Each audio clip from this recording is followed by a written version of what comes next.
ایک دفعہ جابر بن حیان، جس کو دنیا فادر آف کیمسٹری کہتی ہے، وہ اپنے استاد امام جعفر صادق علیہ السلام کے پاس آئے اور دستے ادب کو جوڑ کر عرض کرنے لگے، اے میرے استاد، مجھے یہ بتائیں کہ موت کیا ہے؟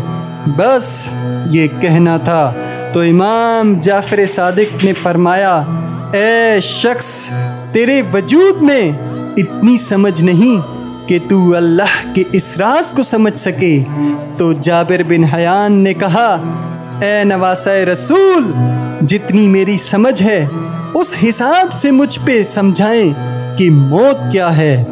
بات جب یہاں تک پہنچی تو امام جعفر صادق علیہ السلام نے فرمایا، اے جابر، اگر تو سمجھنا چاہتا ہے تو سمجھ لے اور غور سے سن۔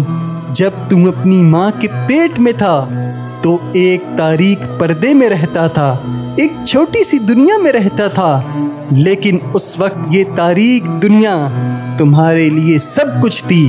تو اس میں بہت خوش تھا، تم باہر کی چمک دھمک محسوس تک نہ کرتے تھے، اور تم اس دنیا سے کسی دوسری دنیا جانا ہی نہیں چاہتا تھا۔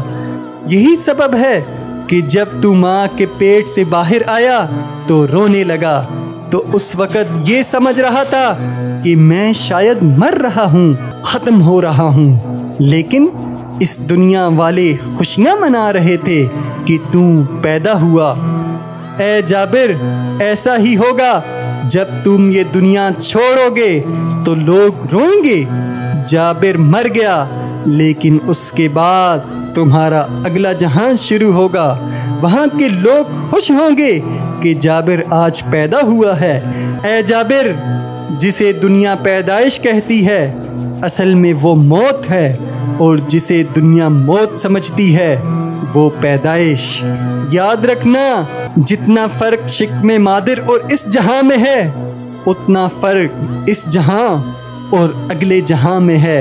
اے جابر، جیسے تو اس جہاں میں آ کے واپس اپنی ماں کے پیٹ میں نہیں جانا چاہتا تھا، ویسے ہی جب تو اگلے جہاں میں جائے گا تو واپس اس دنیا میں آنا نہیں چاہے گا، آنا نہیں چاہے گا، آنا نہیں چاہے گا۔